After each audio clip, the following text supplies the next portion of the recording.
ফেসিবাদ পিরিয়ডে টানা 16টি বছর ছাত্র শিবিরকে ছাত্রদের সাথে মিশতে দেওয়া হয় নাই। আমরা এটার উজ্জ্বল সাক্ষী। মিশতে না দেওয়া সত্ত্বেও আজ ছাত্র শিবির আলহামদুলিল্লাহ বাংলাদেশের প্রত্যেকটা স্কুলে প্রত্যেকটা শিশুদের মন পর্যন্ত পৌঁছে গেছে আলহামদুলিল্লাহ। সম্মানিত বন্ধুগণ, এই ক্যাম্পাস এই বাংলাদেশের সবচাইতে উজ্জ্বল চিত্রগুলো আমরা লক্ষ্য করি ক্যাম্পাসগুলোতে, বিশ্ববিদ্যালয় ক্যাম্পাসে। এখন পর্যন্ত 5টি বিশ্ববিদ্যালয়ে ছাত্র সংসদ নির্বাচন হয়েছে। সব কটা বিশ্ববিদ্যালয়ে ছাত্র শিবিরকে আল্লাহ রাব্বুল আলামিন বিজয় দিয়েছেন। আমরা লক্ষ্য করেছি একটি দল সে বিজয়কে সহ্য করতে না পেরে শেষ পর্যন্ত শাহজালাল প্রযুক্তি বিশ্ববিদ্যালয়ের ছাত্র সংসদ নির্বাচন বন্ধ করে দিয়েছে।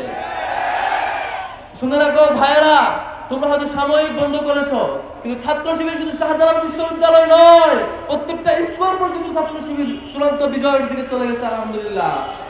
সম্মানিত বন্ধুগণ, আমরা এই যাত্রায় 234 জন ভাইকে ফেসিবাদ পিরিয়ড হারিয়েছি।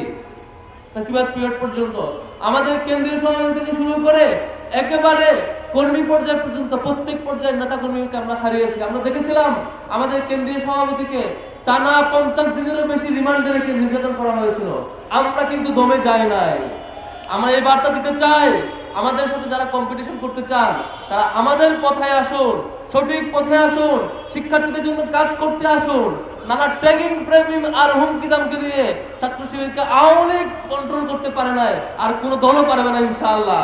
সম্মানিত বন্ধুগণ, আমরা স্বপ্ন দেখি 5টি বিশ্ববিদ্যালয়ের বিজয়ের মধ্য দিয়ে আমাদের যাত্রা শেষ নয়। আমরা একটা স্বপ্ন দেখি, সেই স্বপ্ন হচ্ছে এই পুরো বাংলাদেশের প্রত্যেকটি তরুণের মনে ইসলামের বার্তা পৌঁছাবে ইনশাআল্লাহ। প্রত্যেকটা তরুণের মনে ইনসাফের বার্তা পৌঁছাবে। প্রত্যেকে ইনসাফ কায়েমের স্বপ্নের সারথি হয়ে যেদিন পৌঁছাবেন সেদিনই আমাদের ইসলামী ছাত্র শিবিরের চূড়ান্ত লক্ষ্য সফল হবে ইনশাআল্লাহ। সেই লক্ষ্যে আমরা অপেক্ষায় থাকলাম।